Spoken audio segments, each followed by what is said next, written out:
할렐루야. 네, 오늘 이 새벽에 나오신 여러분 위에 주님의 평화와 기쁨이 넘치기를 간절히 바랍니다. 자, 이렇게 돌아온다는 것이 얼마나 큰 축복인가를 우리는 깨닫게 됩니다.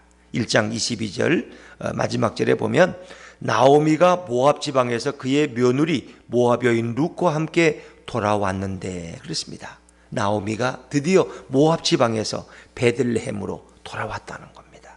다시 말하면 이방인의 땅에서 약속의 땅으로 돌아왔다는 것입니다. 징계와 저주와 죽음이 있는 그곳에서 생명과 축복과 이제 위로와 소망이 있는 하나님의 땅으로 돌아왔다는 것입니다. 거기서 회복이 시작되고 거기에 하나님의 위로가 있습니다. 어찌 보면 이 모압 땅에서 나오미 가정의 10년은 정말 생각하기도 싫은 지긋지긋한 삶이었습니다. 물론 이 모압 여인 룻에게는 남편을 잃은, 그리고 뭔가 우리 시부모의 가정이 뭔가 이 잘 안 되는 그런 것을 경험했겠죠. 그러나 그런 고난을 통해서 이방 여인 룻은 누구를 알게 됐어요? 하나님을 알게 된 거예요. 시어머니 나오미를 통해서 그가 믿는 여호와 하나님을 알게 된 거예요. 얼마나 큰 축복이에요. 그래서 어머니가 돌아올 때 나는 더 이상 우상 숭배하는 이곳에 머물지 않겠습니다. 여기는 소망이 없습니다. 여기는 육신적인 배부름은 좀 있을지 모르지만 여기에는 소망이 없습니다. 나는 약속의 땅으로 하나님의 품으로 돌아가겠다고 그런 고백하죠. 그래서 어머니가 가는 곳에 나도 가고 어머니가 머무는 곳에 나도 머물고 어머니의 백성이 나의 백성이 되고 어머니의 하나님이 나의 하나님이 될 것입니다. 그리고 내가 죽는 일 외에 어머니를 떠나면 하나님이 내게 뭘 하실 겁니다 하면서 여호와 하나님이라는 놀라운 칭호를 사용합니다. 이 룻의 마음에도 하나님을 향한 믿음이 생겨났다는 거죠. 나오미는 이제 며느리 룻을 데리고 돌아왔는데 그것이 새로운 역사의 출발이었다는 겁니다. 어찌 보면은 우리는 이제 다 망했어요. 이제 의지할 것도 없어요. 돈도 없고 남편도 없고 집안에 남자라고는 아무도 없어. 이제 무출장 망한 거야 이제는. 그러니까 나갈 때는 풍성하게 나갔는데 돌아올 때는 가난뱅이가 돼 돌아왔어. 비어 돌아왔어요. 하나님이 나를 징계하셨다고, 나를 괴롭게 하셨다고 나오면 공공연하게 고백할 정도예요. 그런데 어떻게 회복이 시작되느냐, 어디서 축복이 시작되느냐, 돌아올 때, 주님의 품으로 돌아올 때, 오늘도 우리의 날개 대신 주님의 날개 아래로 돌아올 때 생명의 역사, 위로의 역사, 소망의 역사가 시작될 줄로 믿습니다. 이 중요한 거예요. 그 경계선이 별거 아니에요. 여기는 뭐 이스라엘 가나안 땅이고 여기는 모압 땅, 불과 뭐 경계선 얼마 안 돼요. 더구나 이 모압이라는 지역은 이 뭐 요단강 건너면 루벤 지파 갓 지파 갖고 하는 그 바로 경계선에 있어요. 뭐 거기 가서 같이 거했는데, 근데 거기는 멸망의 땅이었어요. 그런데 다시 돌아봤더니 하나님이 축복하는 거예요. 우리의 몸이 교회 안에 있다고 해서 내가 주님의 품 안에 있는 건 아니에요. 내가 오늘도 성경 읽고 찬송 부른다고 해서 뭐 헌금을 드린다고 해서 내가 주님의 날개 아래에 있는 건 아니에요. 내가 주님의 품에 있는 것 같지만 내 마음은 세상을 향할 수 있고 내 마음의 중심은 세상의 물질이나 명예를 우상처럼 섬길 수도 있어요. 좀 죄송한 표현이지만 뭐 이렇게 부부가 한 이부자리 덮고 잔다고 해서 마음이 하나 되다고 말할 수 있어요? 그 참 어려워요. 결혼은 했는데 신혼부부가 자꾸 이 아내의 마음속에 옛날 섬기던 미스터 김이 생각이 나. 잘 때는 미스터 김 생각하고 자. 남편은 여기서 코 골고 자는데 그럼 그게 뭐 부부예요? 그렇잖아요. 우리도 그럴 수 있거든요. 교회 와서 예배는 드리지만은 마음은 이미 딴 데가 있어. 그렇다면 정말 우리가 주님의 품 안에 거할 수 있느냐. 그 경계선은 별거 아니지만 그가 정말 돌아왔다는 것은 이제 주님께만 마음을 향했다는 거 아니에요. 정말 내 인생에 이제 주님께만 소망을 두는 거예요. 그 돌아왔더니 거기서부터 축복과 회복이 시작되었다는 거예요. 근데 1절은 보아스에 대한 그런 설명으로 시작되죠. 자, 우리 2장 1절 말씀을 한번 읽어보죠. 2장 1절입니다. 시작. 나오미의 남편 엘리멜렉의 친족으로 유력한 자가 있으니 그의 이름은 보아스더라. 오늘 2장에 이제 그 베들레헴에서의 삶의 시작을 보아스라는 인물을 소개해주고 있습니다. 성경은 엘리멜렉은 누굽니까? 자기의 시아버지, 돌아가신 시아버지, 룻의 시아버지가 엘리멜렉이에요. 그 엘리멜렉이 가까운 친척된, 그리고 유력한 자가 있다. 유력하다는 건 뭘까? 작은 3번이 있죠. 밑으로 쭉 보면 부호라는 부호. 그는 부유한 그러니까 부자였다는 거예요. 그러니까 유력하다는 것은 그가 힘이 있고 재력도 있는 그런 사람이라는 걸 의미해요. 뭔가 이 보아스와 이제 룻 사이에 어떤 일이 진행될 것을 성경은 이미 암시하고 있는 거예요. 자, 그러고 나서 이제 이 모압 여인 룻은 그냥 집에 있을 수 없어요. 뭐 아무것도 없는데 시어머니하고 며느리하고 얼굴만 쳐다보면 뭐 먹을 게 나와요? 그러니까 내가 일하러 가겠습니다. 그 일이라는 게 이방인이 할 수 있는 건 이삭 줍는 거밖에 없어. 추수철이니까. 그래서 이삭이 떨어지면 그걸 주워다가 그걸 말려서 이제 그거를 찧어서 먹는 거예요. 자, 우리 2절 말씀 읽어보죠. 시작. 모압 여인 룻이 나오미에게 이르되 원하건대 내가 밭으로 가서 내가 누구에게 은혜를 입으면 그를 따라서 이삭을 줍겠나이다 하니 나오미가 그에게 이르되 내 따라 갈지어다 하매. 그러니까 룻은 시어머니의 허락을 받아요. 내가 밭에 나가서 누군가에게 은혜를 입는다는 건 누군가 자기 밭에서 이삭을 줍도록 허락을 해주면, 은혜를 베풀어 주면 내가 그를 따라서 이삭을 줍겠나이다.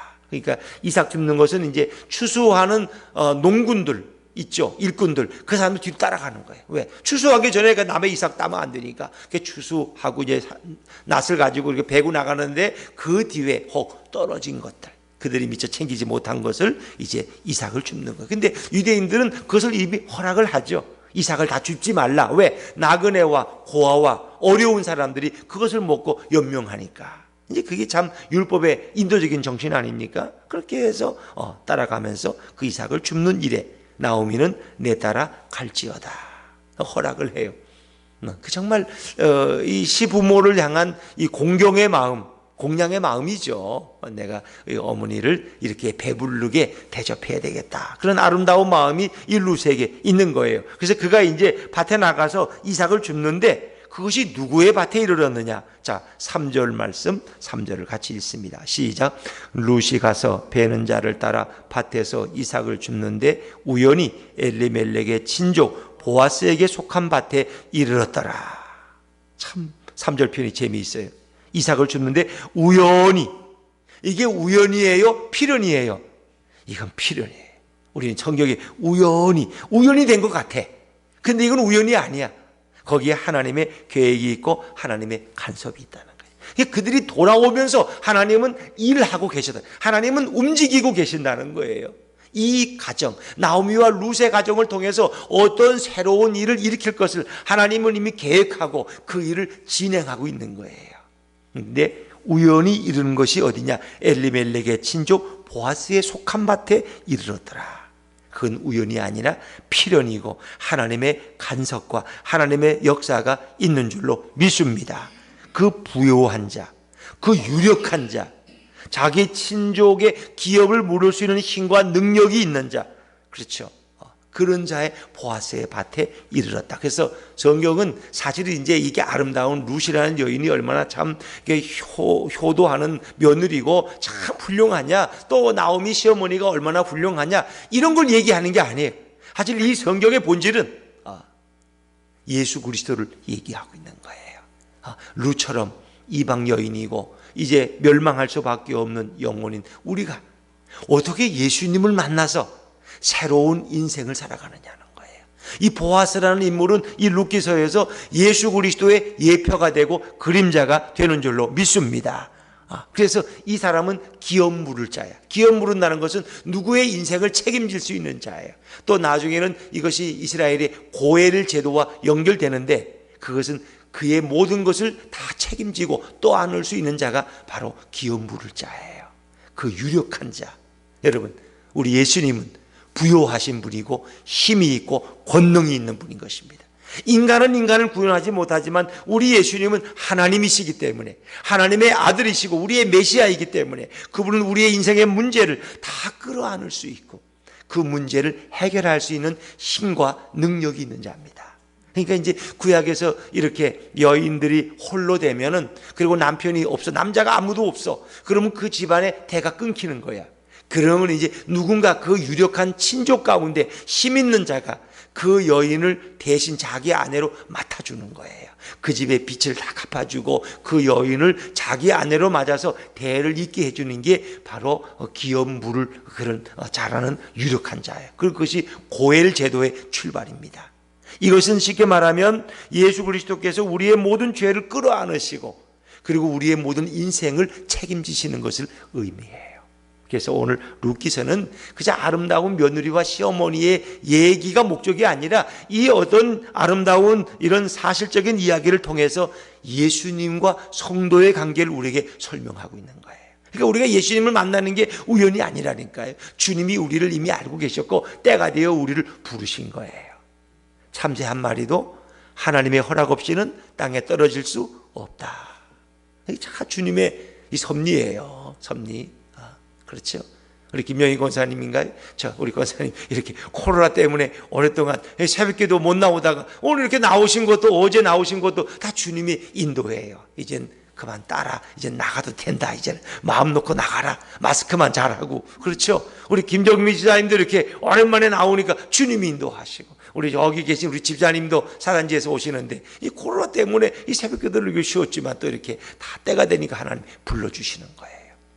그러니까 이 모든 일에는 우연이 아니다. 주님이 그런 마음을 주셨고 그런 용기를 주셨고 그런 때와 환경을 부어주신 거예요. 그래서 우연히 엘레멜렉의 친조 보아스에 속한 밭에 이르렀더라. 근데 어떻게 또 보아스를 만나느냐? 이게 다 하나님의 간섭이에요. 우리 4절 말씀 한번 읽고 4절입니다. 시작. 마침 보아스가 베들레헴에서부터 와서 베는 자들에게 이르되 여호와께서 너희와 함께 하시기를 원하노라 하니 그들이 대답하되 여호와께서 당신에게 복 주시기를 원하나이다 하니라. 마침 보아스가, 마침이라는 이자, 마침. 이 보아스는 베들레헴 성읍에 거주하고 있어요. 부유한 사람이니까. 그리고 이제 이를 룻이 이게 거주하는 곳은 베들레헴에서 아주 시골이 좀 떨어진 곳, 떨어져. 시골이니까 이제 밭이 있고 농사를 짓는 곳이죠. 그러니까 이제 마침 보아스가 자기 추수하는 것을 보러 왔는데 마침 그 시간에 룻이 그 자리에 있었고 보아스가 룻을 만나게 되었다는 것입니다. 이 우연히 마침 이 모든 것은 하나님의 역사는 다 이런 것이라는 거예요. 어떻게 거기서 그렇게 만날 수 있어? 이건 그냥 되는 게 아니에요. 하나님이 다 이렇게 계획하셨고 때가 되어서 섭리하고 계시는 것이다. 그리고 이제 보아스가 와서 자기 사환을 축복하니까 사환이 또 자기의 주인 보아스를 축복해요. 그러면서 이제 여기 한 여인이 와서 이렇게 아침부터 잠시 쉰 거 외에는 계속해서 이삭을 줍고 있습니다. 그러니까 이제 물어봐요. 그 여인이 누구냐? 그게 사환이 말하는 거야. 보아스의 사환. 일꾼들이 그 나오미를 어머니로 모시고 모압에서 온 여인인데 이 여인에 대한 아주 평이 너무나 좋습니다. 아주 훌륭한 여인입니다. 하고 그 사환이 이렇게 이야기를 하는 거예요. 그러니까 이제 보아스가 이 룻을 불러서 그에게 아주 귀한 축복의 말을 해요. 자, 우리 8절 말씀을 8절입니다. 8절 시작. 보아스가 룻에게 이르되 내 딸아 들으라. 이삭을 주우러 다른 밭으로 가지 말며 여기서 떠나지 말고 나의 소녀들과 함께 있으라.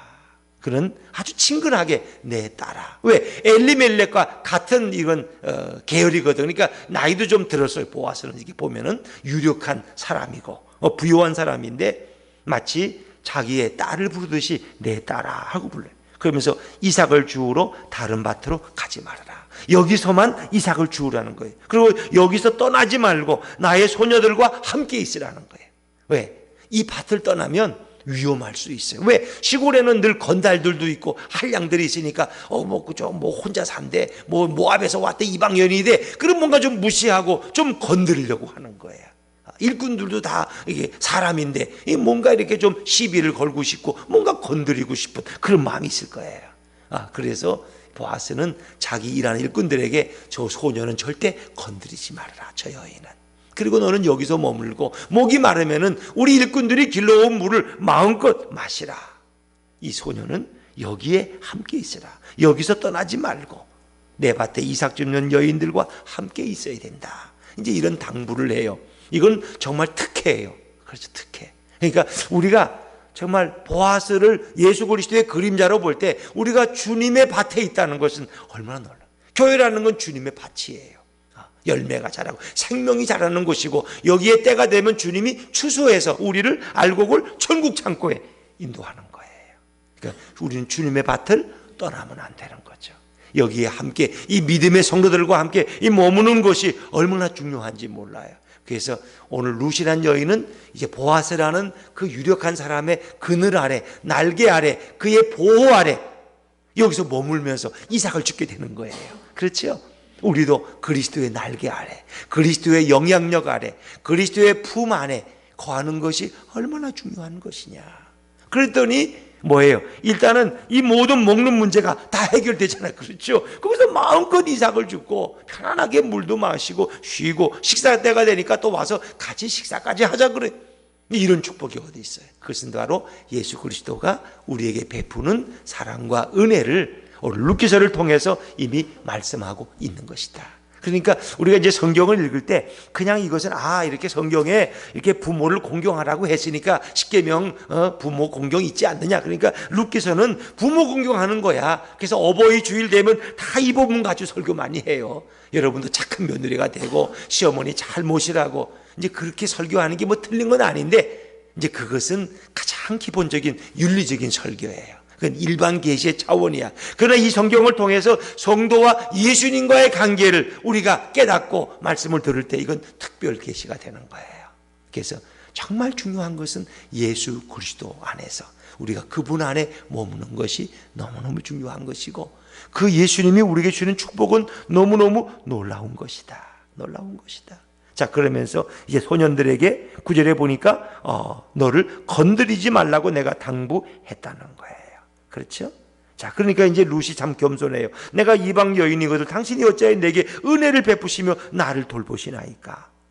자, 우리 10절 11절 말씀 한번. 10절 11절입니다 시작. 룻이 엎드려 얼굴을 땅에 대고 절하며 그에게 이르되 나는 이방 여인이거늘 당신이 어찌하여 내게 은혜를 베푸시며 나를 돌보시나이까 하니, 보아스가 그에게 대답하여 이르되 내 남편이 죽은으로 내가 시어머니에게 행한 모든 것과 내 부모와 고국을 떠나 전에 알지 못하던 백성에게로 온 일이 내게 분명히 알려졌느니라. 이 룻의 고백 보세요. 나는 이방 여인인데 엎드려서 정말 절을 하면서 고마움을 표시하잖아요. 그 나 같은 걸 어떻게 이렇게 챙겨주실 수 있습니까? 나 같은 거에게 은혜를 베푸십니까? 그 얘기는 뭐예요? 우리가 예수 그리스도 앞에, 주님 앞에 나왔을 때 어찌 나같이 천하고 죄 많은 이 무지한 인생을 예수님께서 나를 불러주셔서 천국 백성 삼아주십니까? 그 얘기하고 똑같은 거예요.